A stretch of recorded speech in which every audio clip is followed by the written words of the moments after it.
¿Qué tal? ¿Cómo está, querida comunidad de catequistas de la Vicaría Nuestra Señora de Guadalupe?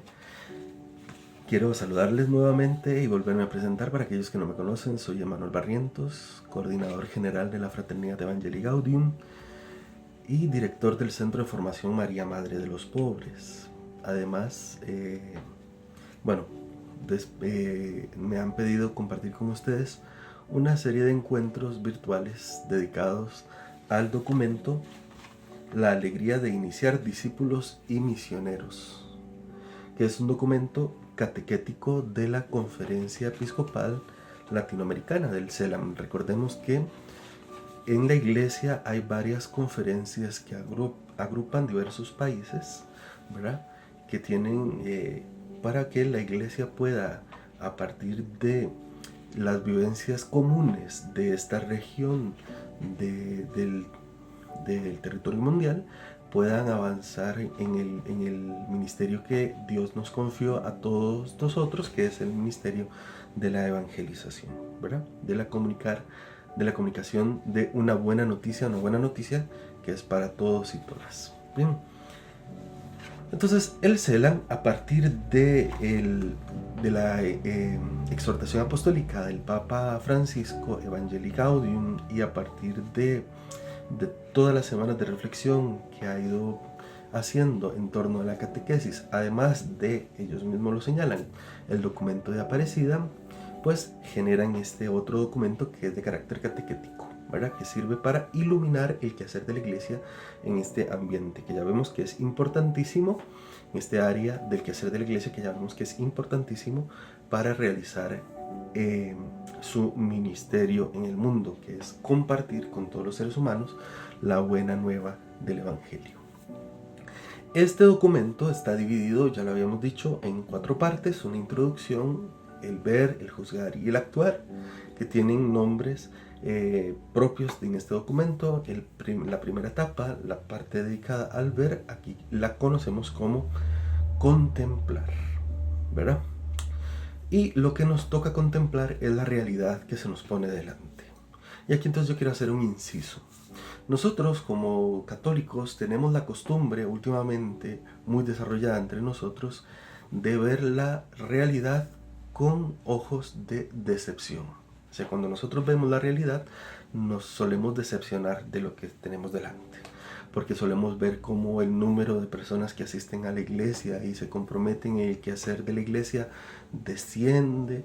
Yo recuerdo porque también trabajo pastoralmente en mi parroquia particularmente, y recuerdo que una de las cosas que más constantemente me dicen a mí cuando toca hacer una jornada de estas de corazón, de misión de corazón a corazón, o cuando toca ir a animar un barrio, ¿verdad? Para que realicemos alguna actividad, vía crucis, novenas, rosarios, charlas, encuentros, etcétera, etcétera.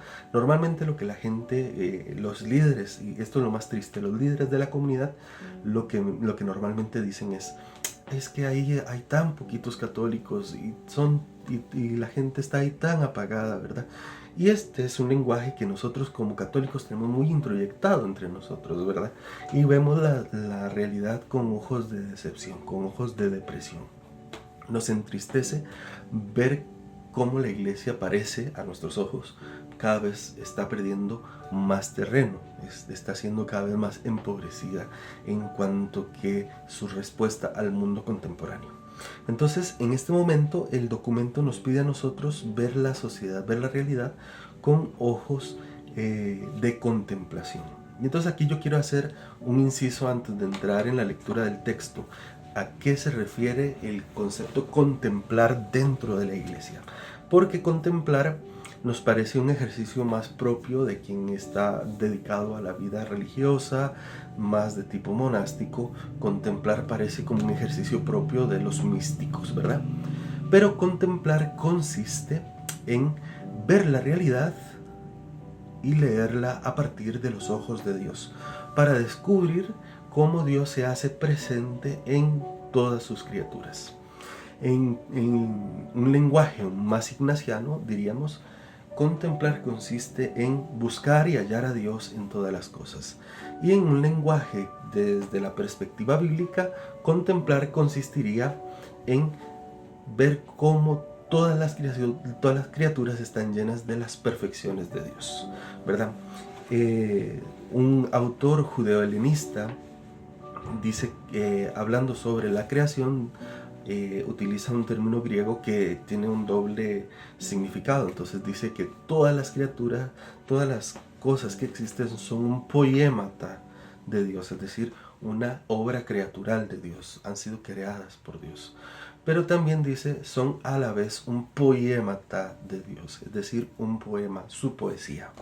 Y entonces el autor sagrado nos invita a leer la realidad para descubrir en la realidad los vestigios, la presencia real y constante de Dios, que no es una presencia esporádica, ¿verdad? No es una presencia que se limita a un momento puntual en la semana o a un lugar específico, sino que está presente en la vida y en la historia del caminar de la iglesia. Bien, entonces esto es lo que significa contemplar. De hecho, uno de los grandes teólogos del siglo pasado, Karl Rahner, nos decía que el cristianismo del siglo XXI debería ser un cristianismo místico o no podría ser cristianismo, ¿verdad? Y esto de cristianismo místico significaba poder decir, yo creo en Jesús porque he hecho una experiencia real de Jesús en mi vida. Es decir, ya no creo en Jesús porque me lo han dicho, porque me lo han contado, sino porque yo he experimentado a Jesús presente en mi vida. Entonces, este cristianismo del cual habla Karl Rahner, otro de los grandes teólogos del siglo XXI, que es Johann Baptist Metz, recientemente fallecido, aclaraba que este cristianismo que debe ser místico, ha de ser de mística de los ojos abiertos, es decir, capaz de contemplar en medio de la realidad contemporánea. Entonces, aquí tenemos que hacer un ejercicio, el ejercicio de los discípulos en la mañana de la ascensión. Cuando Jesús asciende al cielo, asciende al Padre, dice el texto del libro de Hechos de los Apóstoles que se aparecen delante de ellos dos ángeles que les dicen, a ver, ustedes qué están haciendo aquí, tienen mirando al cielo, tienen que el mismo Jesús que lo han visto partir volverá a ustedes, ¿verdad? Entonces tienen que volver a la vida cotidiana, volver a la realidad, bajar a la realidad de allí, en la realidad, en el día a día, encontrarse con Jesús. Bueno, pues esto es más o menos una introducción para poder platicar sobre el sentido que contemplar es un ejercicio que tiene que ver mucho, o sea, está muy relacionado con el ver. Por eso es que al ver tradicional del método teológico latinoamericano, en este documento le ponen contemplar, pero es un paso más arriba, ¿verdad? No se queda simplemente en ver la realidad, sino en bajar a lo más profundo del contenido de esa realidad para descubrir la verdadera realidad, lo que la sustenta, ¿verdad? Fundamentalmente. Bien, entonces en este sentido es que estamos hablando aquí de contemplar. No es un simple ejercicio de ver la realidad sin más, sino es un ejercicio creyente que baja para ver lo más profundo de la realidad, su sustento, lo que le da fuerza, lo que le da base. Y esto solo se puede hacer si es un ejercicio que nace de la fe para descubrir a Dios presente, como ya lo hemos dicho bastante continuamente en este rato, para descubrirle a Él presente y actuante en medio de la historia. Bien, para contemplar no solo hay que ver la realidad en el momento actual, sino que descubrir cómo esta realidad es parte de una dinámica histórica. Es decir, esta realidad, este momento en el que nosotros vivimos, es hijo de un avanzar del caminar de la historia, del devenir histórico en este mundo. Bien, entonces esto es lo que hace este apartado. Este apartado se puede dividir en tres partes, en cuatro partes. Digamos, la parte del camino postconciliar, de la catequesis en América Latina y el Caribe, luego el desafío de anunciar la buena noticia en medio de un cambio epocal, Luego está la parte de llamados a superar la crisis, es la tercera parte, y la conversión pastoral, condición para la misión continental. Bien, entonces son cuatro partes que son ver la realidad a partir de la historia, cómo se ha desarrollado la historia de la catequesis en América Latina a partir del Concilio Vaticano II y hasta nuestros días, ver la realidad que se nos ofrece hoy tal cual, desnuda, sin prejuicios, luego descubrir cuál es la misión y darnos cuenta que nosotros tenemos que cambiar de paradigma, convertirnos para poder evangelizar más coherentemente, es decir, para poder anunciar la buena noticia que nosotros hemos recibido. Bien, ¿cuál es el objetivo de esta primera parte, o esta parte que llamamos contemplar de este documento? Bueno, el objetivo lo desarrolla muy bien en el punto 1 de contemplar. Dice, como discípulos misioneros de Cristo en América Latina al inicio del tercer milenio, queremos contemplar, y aquí es a donde comienza, queremos contemplar la realidad como agentes portadores de una buena noticia, que es la buena noticia del Evangelio.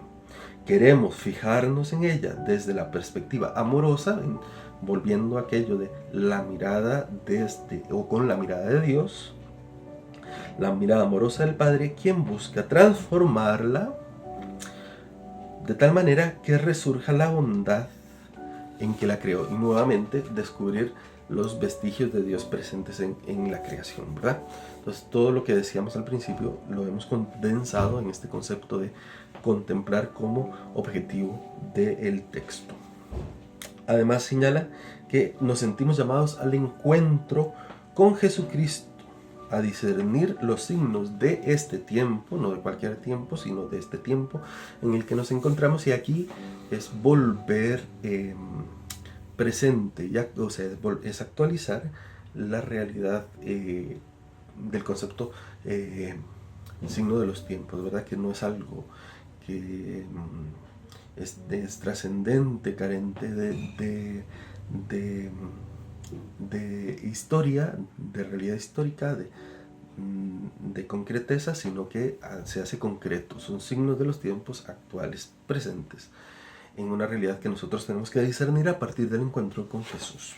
Bien, dicho esto, el documento hace un caminar, avanza por las diferentes etapas del desarrollo histórico. Y lo que yo quiero aquí llamarles la atención, porque esto nada más es una ayuda para la lectura, es ver cómo el avance de la catequesis tiene que leerse a partir de los grandes hitos que significan para la Iglesia latinoamericana las conferencias episcopales latinoamericanas, ¿verdad? Que son la de Medellín, Puebla, Santo Domingo, Aparecida, que son las más conocidas, pero también la de Río de Janeiro.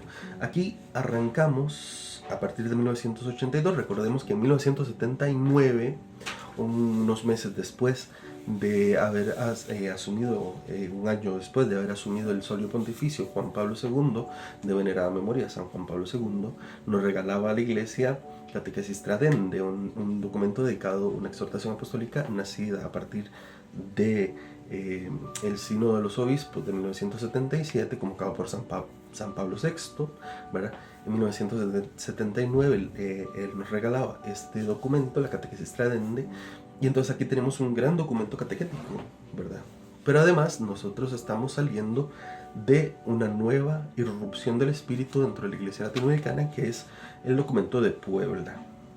Fue la primera conferencia del episcopado latinoamericana en la que participó San Juan Pablo II, fue convocada por San Pablo VI, San Juan Pablo, el beato, el siervo de Dios Juan Pablo I quiso participar, pero no pudo participar. Él mismo dijo que seguramente no participaría, como preludiendo que su muerte sería en breve. Y Juan Pablo II sí participó y ayudó a encaminar esta conferencia del episcopado latinoamericano, Puebla. Entonces nosotros vemos cómo Puebla y Catequesis Tradende permean esta primera etapa, ¿verdad? Entonces el lenguaje de Puebla irrumpe dentro de la catequesis. Y entonces aparecen cosas muy importantes como la opción preferencial por los pobres,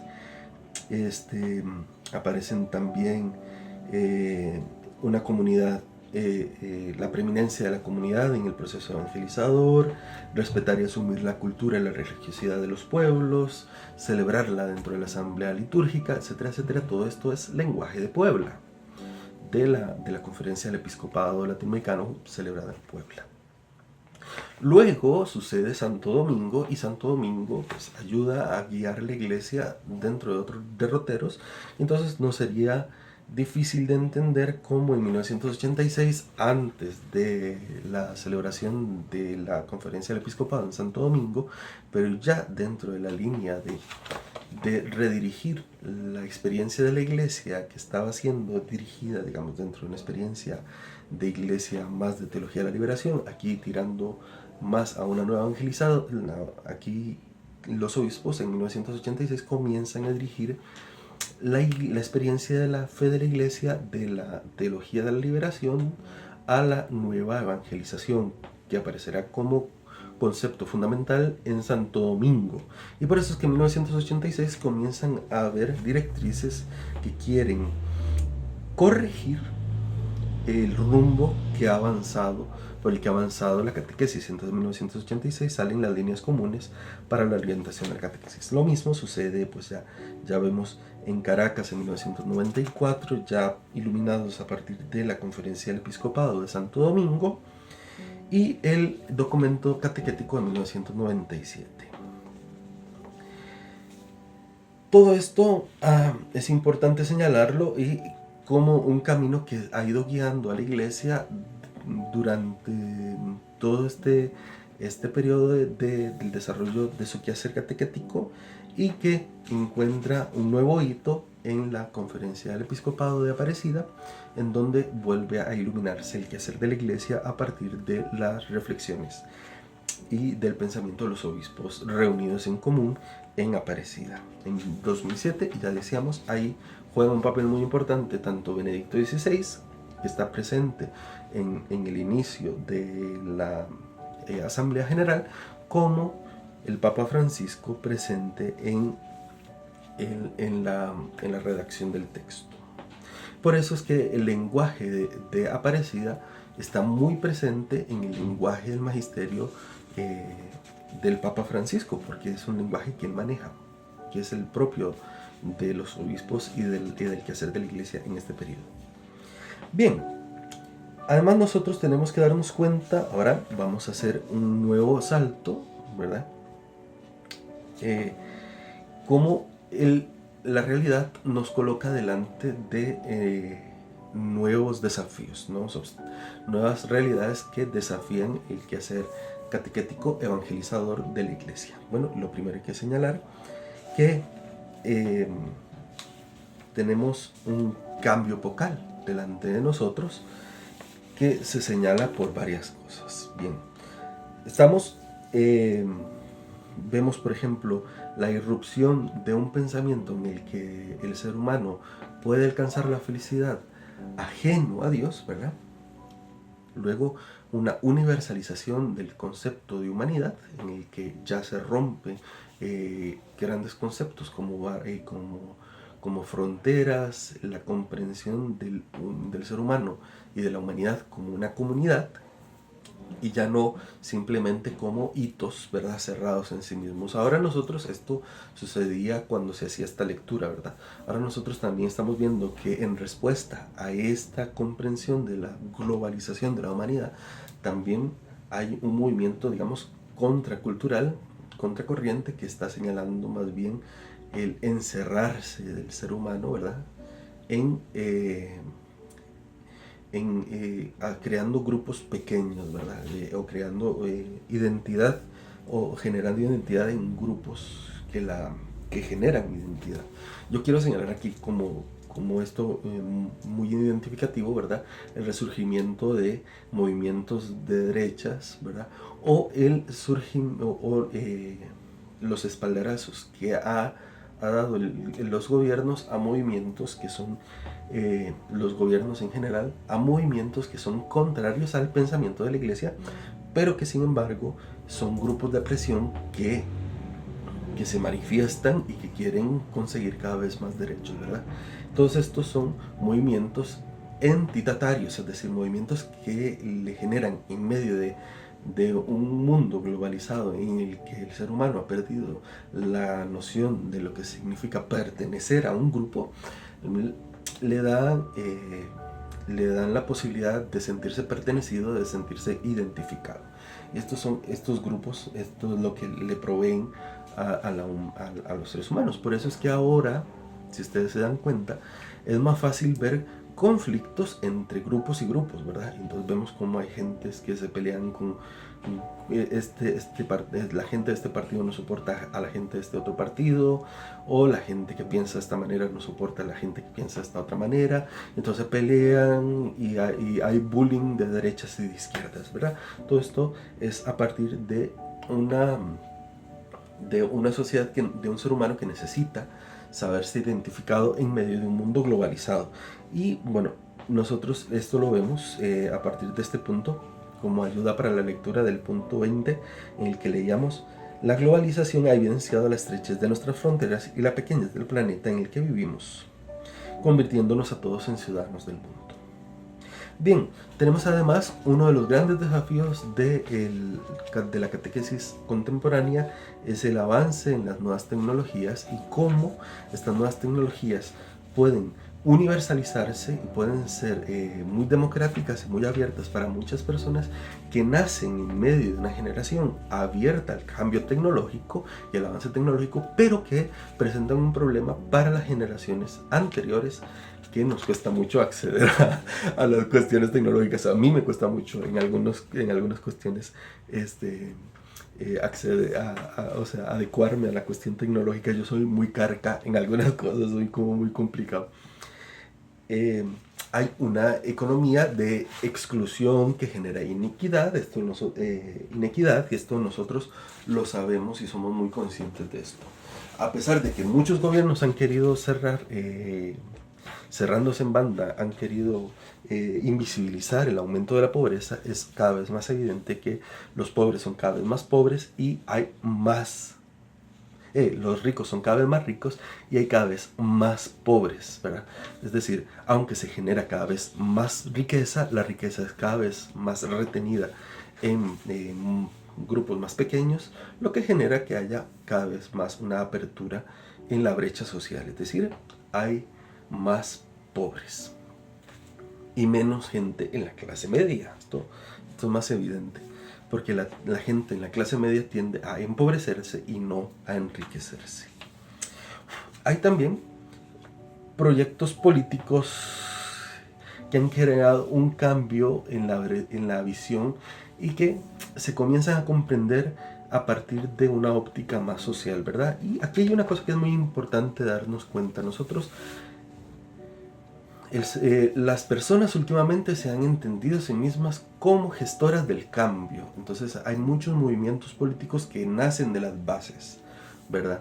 Que nacen como respuesta a realidades, pero que son realidades políticas, pero que nacen no desde la cabeza, sino desde la base, como respuesta a gobiernos, a propuestas o a realidades, ¿verdad? Yo aquí quiero señalar dos ejemplos. Por ejemplo, la Marea Celeste en Argentina, que es un movimiento social que nace de la base, o Black Lives Matter, todas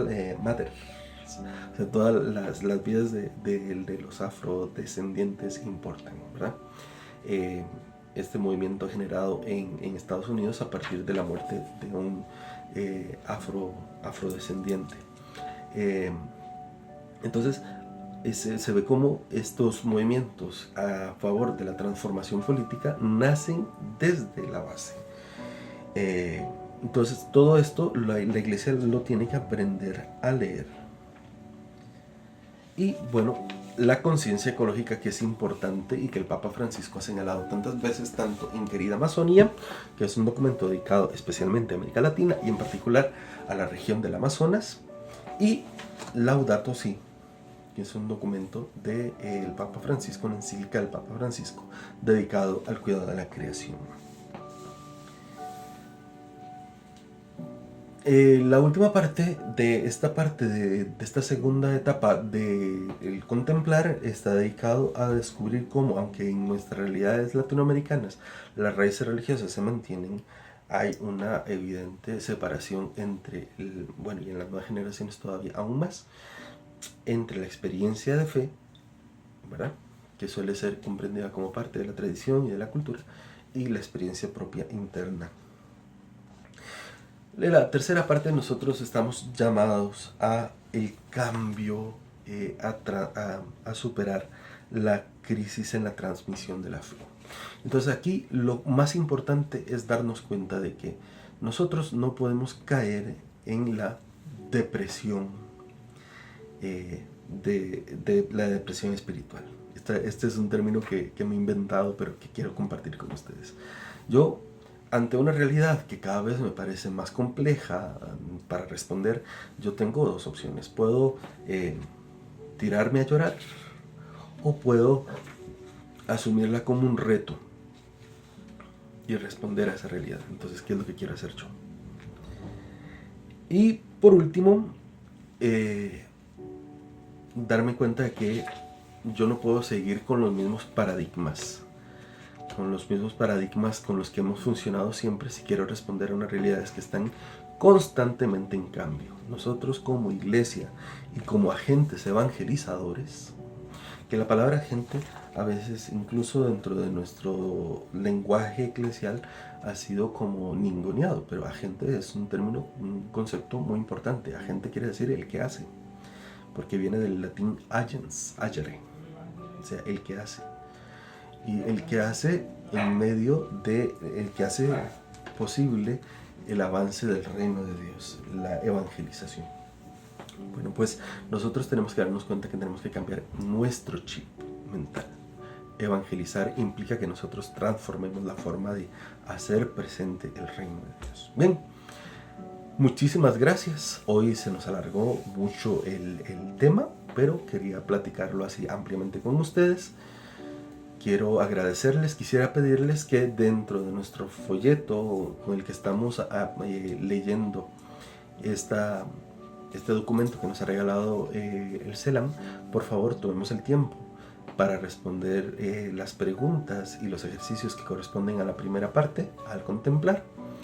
Y por último, agradecerles su tiempo y su tiempo para formarse. Que Dios los bendiga, que les vaya muy bien en el resto de la semana. Y para terminar, oremos a nuestra buena Madre con la oración a Santa María, Madre de los Pobres. Virgen buena, Madre de los pobres, guárdanos en el pliegue de tu manto, cerca de tu corazón, junto a tu Hijo Jesús. Ese será nuestro cielo y no tendremos necesidad de nada más. Que Dios les bendiga y les guarde, y hasta la próxima. Un abrazo.